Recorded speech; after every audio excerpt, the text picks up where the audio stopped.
പാഠം 568. ഒരു ധീരന്റെ പരാക്രമങ്ങൾ.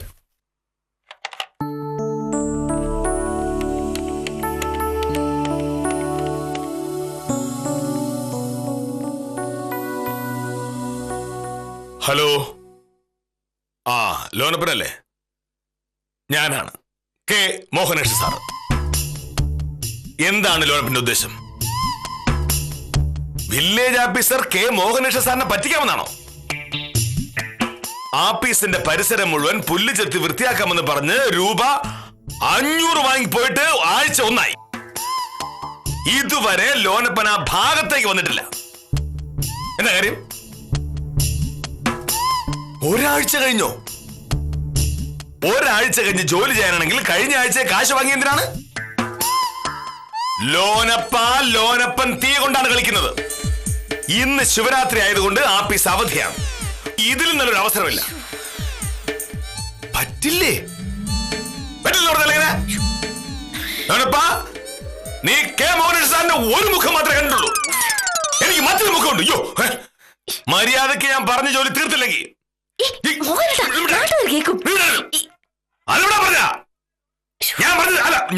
മനസ്സിലായോ? ഇന്ന് സൂര്യൻ അസ്തമിക്കുന്നതിന് മുമ്പ് ജോലി തീർക്കുകയോ എന്റെ കാശ് തിരികെ തരികയോ ചെയ്തില്ല എങ്കിൽ പിന്നെ ലോനപ്പന്റെ കാര്യം പോക്കാം. മോഹനേഷ് ഒരു വാക്ക് പറഞ്ഞ വാക്കാണ്. ഇന്ന് സൂര്യൻ അസ്തമിക്കുന്നതിന് മുമ്പ് എന്റെ കാശ്. എന്താ മോഹനന്റെ ഉദ്ദേശം? ഇങ്ങനെ ശപഥം ചെയ്യാൻ മോഹനേട്ടൻ ആരാ? അർജുനനോ? എന്തിനൊരു മര്യാദയുണ്ട് മോഹനേട്ടാ. അത് പാലിച്ചില്ലെങ്കിലേ ദോഷം ചെയ്യും. അത് ഓർത്തോ. ഇന്ന്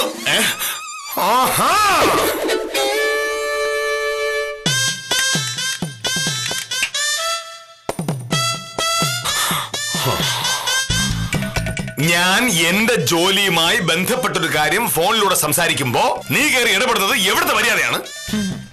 മോഹനേട്ടൻ സംസാരിച്ചതുപോലെ കുറച്ചു നേരം കൂടി സംസാരിച്ചിരുന്നെങ്കിലേ അപ്പുറത്തുള്ള ആൾ ആരായാലും അയാൾ പോലീസ് പരാതിപ്പെട്ടാനെ.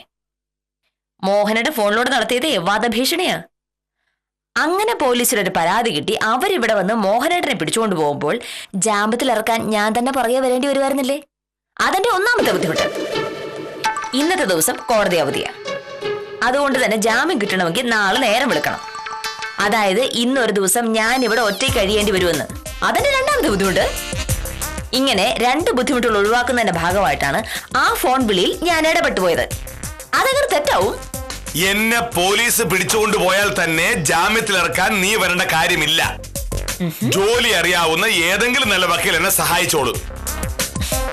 പറഞ്ഞു വന്ന വിഷയം മാറ്റല്ലേ സാറേ. ലോനപ്പം കാണിച്ചത് ശരിയല്ലായിരിക്കും. പക്ഷെ എന്തിന്റെ പേരിലായാലും ഒരാളോട് സൂര്യൻ അസ്തമിക്കുന്നതിന് മുന്നേ നിന്നെ ശരിയാക്കി കളയും എന്ന് പറയുന്നത് വധഭീഷണി തന്നെയാണ്. കുരുക്ഷേത്ര യുദ്ധത്തിൽ കൗരവരുടെ അളിയനായ ജയദ്രഥൻ ചമച്ച പത്മവ്യൂഹത്തിൽ കുടുങ്ങിപ്പോയ അഭിമന്യുവിനെ കൗരവർ കൊലപ്പെടുത്തി. മകൻ മരിച്ചതറിഞ്ഞ് സമനില നഷ്ടപ്പെട്ടു പോയ അർജുനൻ ഒരു പ്രതിജ്ഞയെടുത്തു.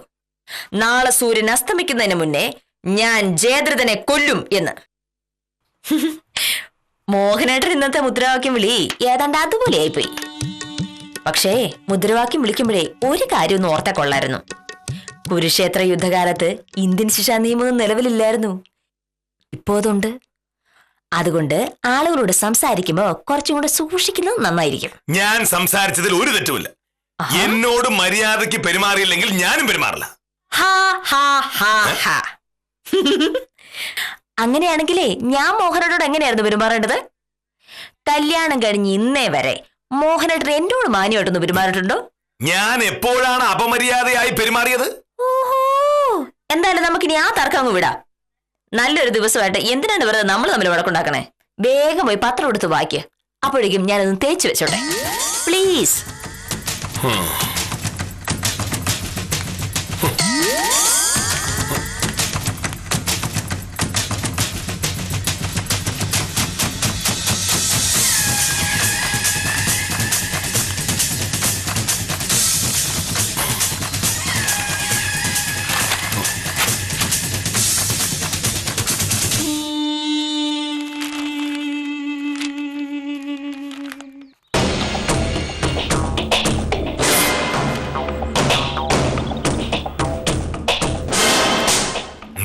അന്ത്യമെടുത്തു. ഇന്ന് സൂര്യൻ അസ്തമിക്കുന്നതിന് മുൻപ് നിന്നെ പരലോകത്തേക്ക് അയച്ചിരിക്കും.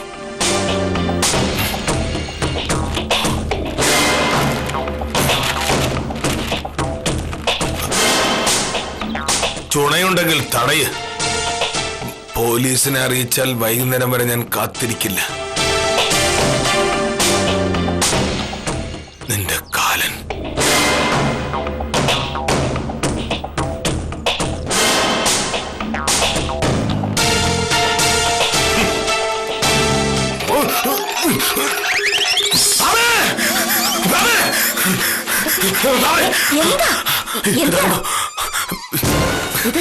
വായിച്ചു നോക്ക്.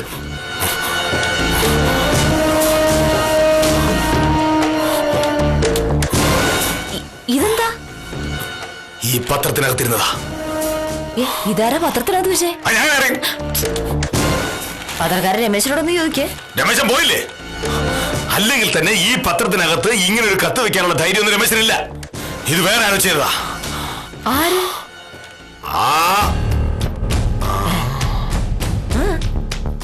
സത്യം പറ, നീയല്ലേ ഈ എഴുത്തെഴുതി വെച്ചത്? ഞാനോ? അതെ, ഫോണിൽ ലോനപ്പനോട് ഞാൻ പറഞ്ഞ അതേ വാക്കുകളാണ് ഈ എഴുത്തിലുള്ളത്. അപ്പൊ പിന്നെ ഈ എഴുത്തെഴുതിയത് ഒന്നുകിൽ നീ അല്ലെങ്കിൽ ലോനപ്പൻ.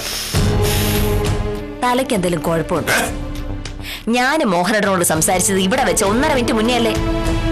മോഹനേട്ടൻ ഇവിടെ നിന്ന് നേരെ പോയി പത്രം എടുത്തു. അതിനിടെ ഞാൻ അങ്ങനെ എഴുത്തെഴുതാനാണ്? എങ്കിൽ ലോനപ്പനായിരിക്കും. ലോനപ്പൻ ഇവിടെ 4 കിലോമീറ്റർ അപ്പുറത്താ. ഫോണിൽ സംസാരിച്ച് 3 മിനിറ്റിനകം ഇതുപോലൊരു എഴുത്തെഴുതി ഇവിടുത്തെ പത്രത്തിൽ കൊണ്ട് വെക്കണമെങ്കിലേ ലോനപ്പൻ മാജിക്കാരനായിരിക്കണം. ഇതെഴുത ലോനപ്പനൊന്നുമല്ല.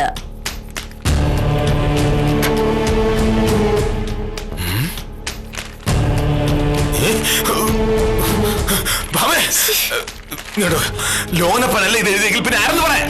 ഞാൻ പറയണോ? പിന്നെ ആര് പറയും? ഈ വീടിന്റെ മുറ്റത്ത് കിടന്ന ഒരു പത്രത്തിൽ ഇങ്ങനെ ഒരു എഴുത്തെഴുതി വെക്കാൻ ധൈര്യം കാണിച്ചവർ ആരാണ്? എനിക്ക് ജോലി പോലീസിലല്ല, ഞാനൊരു വക്കീലാണ്. എന്ന് പറഞ്ഞാൽ എങ്ങനെയാ? ആമേ, ഇത് കുട്ടികളിയല്ല. നീ അല്ലേ നേരത്തെ പറഞ്ഞത് ഫോണിലൂടെ പേടിപ്പിക്കുന്നത് വധഭീഷണിയാണെന്ന്? അപ്പൊ ഇതോ? ഇതും വധഭീഷണി തന്നെയാണ്, അതിൽ യാതൊരു തർക്കവുമില്ല. പക്ഷെ ഇത് എഴുതിയത് ആരാണെന്ന് അറിയണമെങ്കിൽ ഒന്നെങ്കിൽ പോലീസുകാർ വിചാരിക്കണം, അല്ലെങ്കിൽ ഏതെങ്കിലും ജോത്സ്യനെടുത്ത് പോയി പ്രശ്നം വെച്ച് നോക്കണം.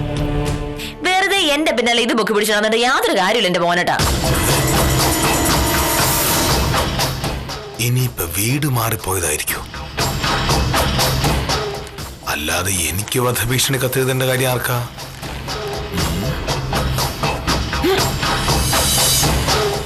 നാട്ടിലുള്ള ബാക്കി സാറുകൾക്കും അവർ ചോദിക്കുന്ന സർട്ടിഫിക്കറ്റ് സാർ കൊടുക്കുമല്ലോ. എനിക്കൊരു ആവശ്യം വന്നപ്പോ സാറ് കൈമലർത്തുന്നു. സാറേ, സാറിന് വിക്രമനെ ശരിക്കും അറിയത്തില്ല. വിക്രമ, കൈവശാവകാശ സർട്ടിഫിക്കറ്റ് കിട്ടണമെങ്കിൽ എന്തൊക്കെ രേഖകൾ ഹാജരാക്കണമെന്ന് തീരുമാനിച്ചത് ഞാനല്ല, സർക്കാരാണ്. സർക്കാർ പറയുന്നത് പോലെ മാത്രമേ ഒരു സർക്കാർ ഉദ്യോഗസ്ഥനായ എനിക്ക് ചെയ്യാൻ പറ്റൂ. അപ്പൊ സാർ എനിക്ക് സർട്ടിഫിക്കറ്റ് തരില്ല. ആധാരത്തിന്റെ അസൽ ഹാജരാക്കാതെ കൈവശാവകാശ സർട്ടിഫിക്കറ്റ് കിട്ടില്ല. വിക്രമന്റെ സ്വഭാവം സാറിന് ശരിക്കറിയാമല്ലോ. ഒരുപാട് തവണ ജയിലിൽ കിടന്നിട്ടുള്ളവനാ ഞാൻ. സാറിനെ പോലുള്ള ആളുകളെ എന്ത് ചെയ്യണമെന്ന് എനിക്കറിയാം. പേടിപ്പിക്കുകയാണോ? എന്താ പേടിപ്പിച്ച സാറ് പേടിക്കില്ലേ? വിക്രമൻ ഒരു കാര്യം തീരുമാനിച്ച സാറേ, ഇന്ന് വൈകുന്നേരത്തിനകം എനിക്ക് സർട്ടിഫിക്കറ്റ് കിട്ടിയില്ലെങ്കിൽ നാളെ സൂര്യൻ അസ്തമിക്കുന്നതിന് മുമ്പ് സാറിന്റെ കാര്യത്തിൽ ഞാനൊരു തീരുമാനം ഉണ്ടാക്കും. സാറ് വലിയ വില്ലേജ് ഓഫീസർ ആയിരിക്കും, പക്ഷെ എനിക്കത് പുല്ല. വിക്രമന്റെ തനി സ്വഭാവം എന്താണെന്ന് സാറ് നാട്ടിലൊന്ന് അന്വേഷിച്ചു നോക്ക്. മറ്റുള്ളവരെ പോലെ ഒളിച്ചിരുന്ന് തല്ലുന്ന പരിപാടി വിക്രമനില്ല. വിക്രമൻ ഒരു കാര്യം ചെയ്യുന്നതിന് മുമ്പ് പറഞ്ഞിരിക്കും. പറഞ്ഞാ പിന്നെ ചെയ്യുന്ന കാര്യത്തിൽ ഒരു സംശയവുമില്ല.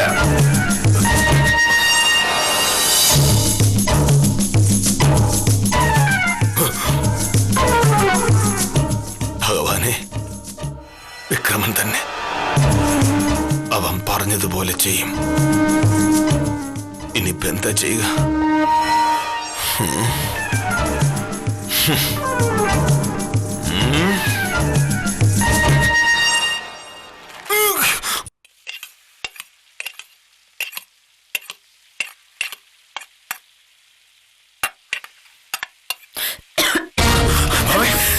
ഇതെഴുതിയ ആളെ പിടികിട്ടി. ആരാ? വിക്രമൻ. ഏത് വിക്രമൻ? അവനാളൊരു ഭയങ്കര ചട്ടപ്പിയാ. ഒരു കൈവശാവകാശ സർട്ടിഫിക്കറ്റ് അപേക്ഷ തന്നു. ആധാരത്തിന്റെ അസലില്ലാത്തോണ്ട് ഞാൻ പറ്റില്ല എന്ന് പറഞ്ഞു. അപ്പോഴേ അവൻ പറഞ്ഞതാ ഇന്ന് സൂര്യൻ അസ്തമിക്കുന്നതിന് മുമ്പ് എന്നെ തല്ലുമെന്ന്. എന്തൊക്കെയാ പറയണത്? പലരും എന്തെങ്കിലുമൊക്കെ പറയുന്നിട്ട് ഇങ്ങനെ പേടിച്ചാലോ? അങ്ങനെ വല്ലവരുമല്ല, അവൻ ഭയങ്കര ഗുണ്ടയാ. എത്ര പേരെ അവൻ തല്ലിയിരിക്കുന്ന അറിയാമോ? ജയിലിൽ വന്നിട്ട് കുറച്ചു ദിവസം മാത്രമായിട്ടുള്ളൂ. സാറേ, വിക്രമൻ! അയ്യോ, അത് വിക്രമനല്ല, ഉത്തമനാ. ഉത്തമൻ നന്നായി. ഇതെന്തോന്നു ഭ്രാന്തായോ? പേടിപ്പിച്ച് കളഞ്ഞല്ലോ സാറേ. എന്ത് സാറേ പരവേശപ്പെട്ട്? ഞാനാണെങ്കിൽ അത്യാവശ്യമായിട്ടൊരു കാര്യം പറയാൻ വന്നതാ. പിന്നെ സാറും ആ വിക്രമനുമായിട്ട് എന്തെങ്കിലും പ്രശ്നം ഉണ്ടായാ? ഉത്തമനോട് ആര് പറഞ്ഞു? ഞാൻ രാവിലെ കൃഷ്ണൻകുട്ടിയുടെ ചായക്കട ഇരുന്നപ്പോ പഞ്ചായത്ത് മെമ്പർ തുളസിയാണ് എന്റെ അടുത്ത് പറഞ്ഞത് സാറും വിക്രമനും തമ്മിൽ എന്തോ പ്രശ്നം ഉണ്ടായെന്ന്. അയ്യോ, സാറിന്റെ കാര്യത്തിൽ ഒരു തീരുമാനം ഉണ്ടാവുമെന്നും വേറെ വില്ലേജ് ഓഫീസർ അന്വേഷിച്ചോടാ എന്ന് തുളസിയോട് വിക്രമൻ പറഞ്ഞെന്ന്. തുളസിയോട് മാത്രമല്ല വിക്രമൻ പറഞ്ഞത്, പിന്നെ വായിച്ചു നോക്ക്. നിന്റെ അന്ത്യം അടുത്തു. ഇന്ന് സൂര്യൻ അസ്തമിക്കുന്നതിന് മുമ്പ് നിന്നെ പരലോകത്ത് അയച്ചിരിക്കും. ചുണയുണ്ടെങ്കിൽ തടയി. പോലീസിനെ അറിയിച്ചാൽ വൈകിട്ട് വരെ ഞാൻ കാത്തിരിക്കില്ല. നിന്റെ കാലം. ഇതാര് സാർ എഴുതിയത്? വിക്രമൻ. എന്റെ പൊന്നെ, അവൻ ഈ പത്രത്തിനകത്ത് വെച്ചിരുന്നു. അവൻ ഈ എഴുത്തെഴുതി പത്രത്തിനകത്ത് വെച്ചിരുന്നു. ഞാൻ ഈ പത്രം എടുത്തപ്പോ താഴേക്ക് വീണു. എന്റെ പൊന്നെ സാർ, ഇത് പ്രശ്നമാണ്. വിക്രമന്റെ സ്ഥിരം പരിപാടിയാണിത്. പണ്ട് തടിമില്ല് നടത്തുന്ന നമ്മുടെ ഉസ്മാനുമായിട്ട് വിക്രം ഒരു വഴക്കുണ്ടായി. പിറ്റേന്ന് രാവിലെ ഉസ്മാൻ മില്ലിൽ ചെന്നപ്പോ അവിടുത്തെ ഭിത്തിയിൽ എഴുതി വെച്ചിരിക്കുന്നു, ഇന്ന് സൂര്യാസ്തമനത്തിന് മുമ്പ് നിന്റെ കാര്യത്തിൽ ഞാനൊരു തീരുമാനമുണ്ടാക്കും എന്ന്. ഉസ്മാൻ അത് തമാശയായിട്ട് തോന്നി. പക്ഷെ വൈകിട്ട് എന്താ ഉണ്ടായത്? ഒരു 4-4:30 ആയപ്പോ ചായ കുടിക്കാനായിട്ട് മില്ലിൽ നിന്നും പുറത്തുപോയ ഉസ്മാന്റെ മുമ്പിൽ ദാ നിൽക്കുന്നു വിക്രമൻ. ഉസ്മാന് ഓടാൻ പറ്റുന്നതിന് മുമ്പേ ആടിയങ്ങ് വിടുന്നു. ഒടുവിൽ നാട്ടുകാരും മില്ലിലെ പണിക്കാരെല്ലാരും കൂടെ പിടിച്ചു മാറ്റുമ്പോഴേക്കും ഉസ്മാന്റെ ഒരു കൈ ഒടിഞ്ഞ് 2 കാലും ഒടിഞ്ഞ് പോരാത്തതിന് ദാണ്ട ഈ ഫ്രണ്ടിലെ 3 പല്ലും പോയി. എന്റെ പൊന്നെ, പോലീസ് കേസായില്ലേ? അതുകൊണ്ട് കാര്യമൊന്നുമില്ലല്ലോ സാറേ. കേസൊക്കെ ആയി. പക്ഷെ കേസ് കോടതിയിൽ വന്നപ്പോ സാക്ഷികൾ കൂറുമാറി കളഞ്ഞു. വിക്രമ പുല്ലുപോലെ പുറത്തിറങ്ങുകയും ചെയ്തു. വേറെ കേസിൽപ്പെട്ട് 2 മാസം അകത്ത് കിടന്നിട്ട് കഴിഞ്ഞ ആഴ്ച വിക്രമ പുറത്തിറങ്ങിയേ ഉള്ളൂ. അവൻ മര്യാദക്കാരനായിരുന്നു എന്നാണ് നാട്ടിലുള്ള പൊതുവെയുള്ള സംസാരം. ഒരു മര്യാദയില്ല. അവൻ ഇന്നലെ എന്നോട് പറഞ്ഞതൊക്കെ ഞാനല്ലേ കേട്ടത്.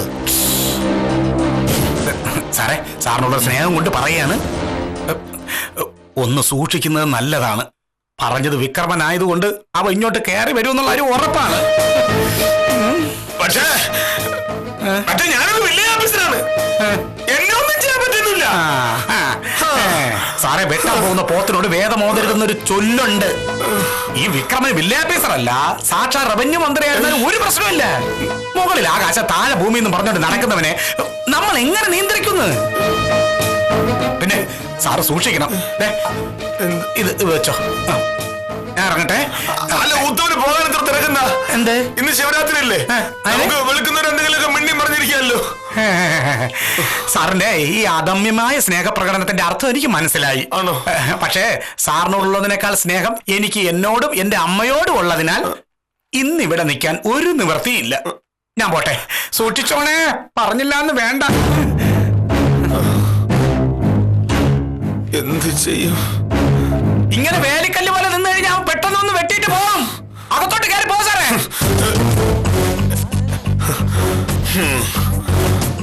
പക്ഷേ എന്നെ ഒന്നും ചെയ്യാൻ പറ്റില്ല.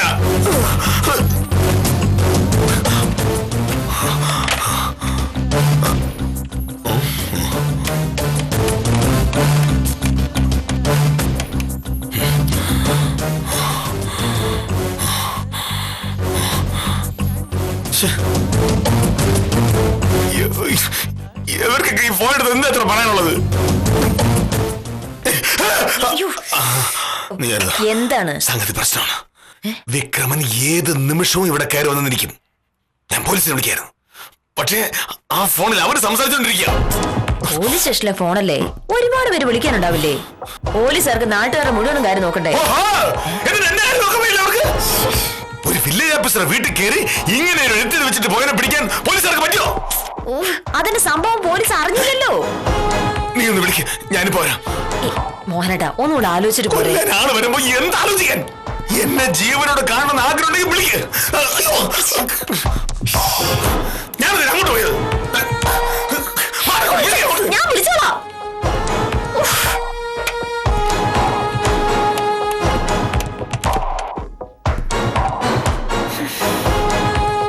ആ ഹലോ, പോലീസ് സ്റ്റേഷനല്ലേ?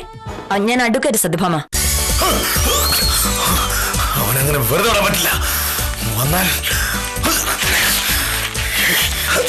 അവനെ എന്റെ പടിക്കകത്ത് കയറിയ ഇത് മതിയാവില്ല. ഇത് ഇത് മതിയാവും.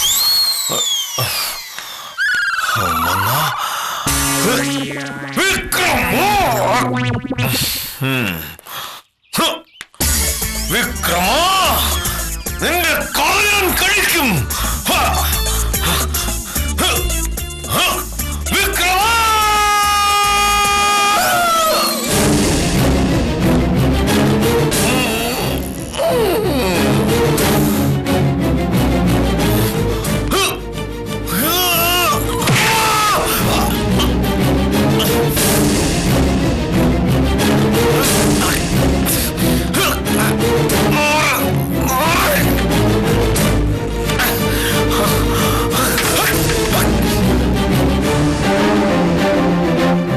ശരി സാർ, ഞാൻ മോഹനേട്ടനോട് പറഞ്ഞോളാം. വിക്രമൻ, ഞാനിവിടെ ഉണ്ടെന്ന് പറയണ്ട, അറിഞ്ഞ പ്രശ്നമാണ്. അല്ല മോഹനേട്ട, അത് ഒരു പക്ഷേമില്ല. ഞാനിവിടെ ചോദിച്ചാൽ ഞാൻ ഒരു മീറ്റിംഗ് ആണെന്ന് പറഞ്ഞാൽ മതി. ഡൽഹിയിൽ പോയി പറഞ്ഞാൽ മതി. ഇവിടെ വില്ലേജ് ഓഫീസർക്ക് ഡൽഹിയിൽ എന്താ പരിപാടി? വെറുതെ തർക്കിക്കുന്നത് കോടതിയല്ല. ഞാൻ പറയുന്നത് അനുസരിച്ചാൽ മതി. സിദ്ധോന്ന് ഈശ്വര.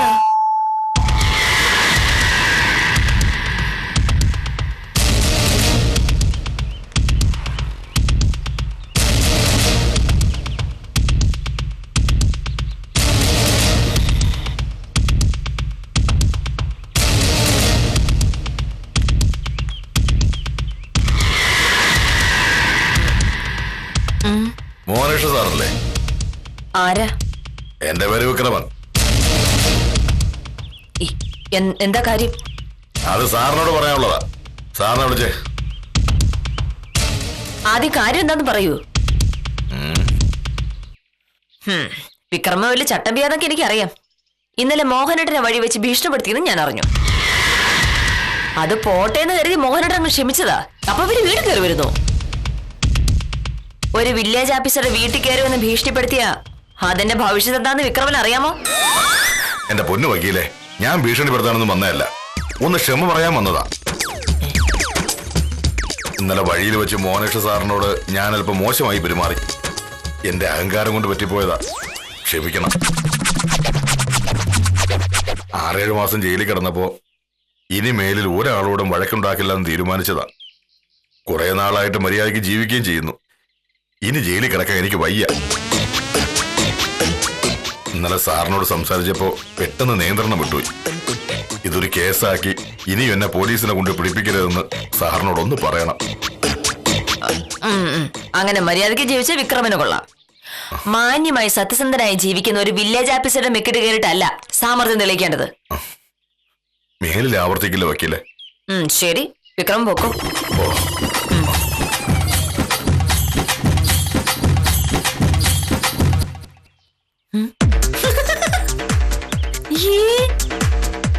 ഇതിനാണ് വില്ലേജ് ഓഫീസറെ പ്രാണനം കൊണ്ട് ഓടിയത് മുഴുവനും. മോഹനേട്ടാ, മോഹനേട്ടാ എവിടെ പോയി? മോഹനേട്ടാ,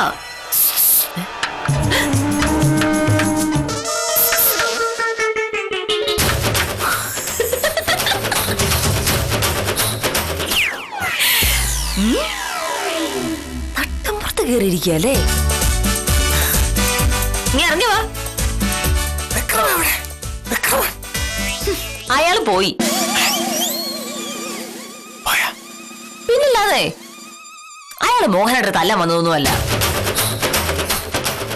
പിന്നെ മോഹനേട്ടോട് മാപ്പ് പറയാൻ വന്നതാ. പെട്ടെന്നുള്ള ദേഷ്യത്തിൽ എന്തോ പറഞ്ഞുപോയി. മോഹനേട്ടൻ ക്ഷമിക്കണം എന്ന് പറയാൻ വന്നതാ.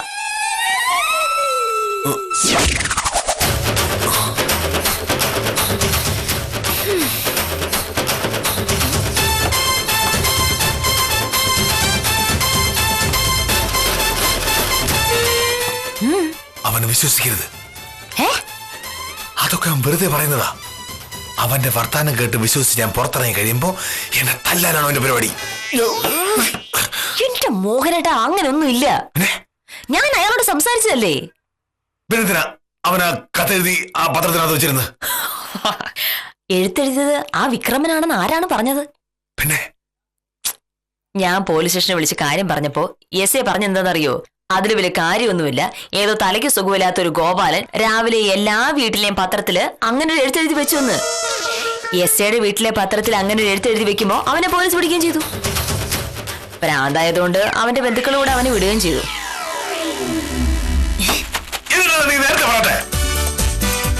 എങ്ങനെ ഞാൻ പറയണായിരുന്നു?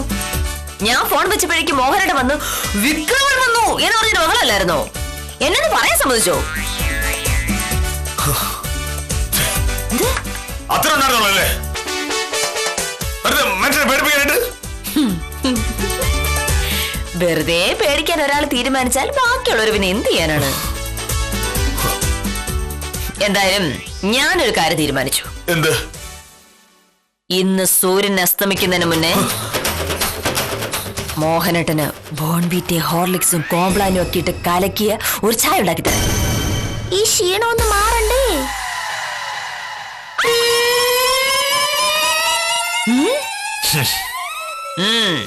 ഭയന്നിട്ടാണ് മോഹനകൃഷ്ണൻ ഓടി ഒളിച്ചതെന്ന് തെറ്റിദ്ധരിക്കരുത്. ചിലപ്പോൾ ഓടി ഒളിക്കുന്നത് തന്നെയാണ് ബുദ്ധി എന്ന് വില്ലേജ് ഓഫീസർക്ക് അറിയാം. ഇവിടെ പക്ഷേ കക്ഷിയുടെ കണക്ക് കൂട്ടലുകൾ ചെറുതായൊന്ന് പാളിയതാണ് കുഴപ്പമായത്. വിക്രമന്റെ ഭീഷണിയിൽ നിന്നും തലയൂരിയ വില്ലേജ് ഓഫീസർക്ക് ആശംസകൾ നേർന്ന് ഇന്നത്തേക്ക് വിടാം. കാര്യം നിസാരം തുടരുന്നു.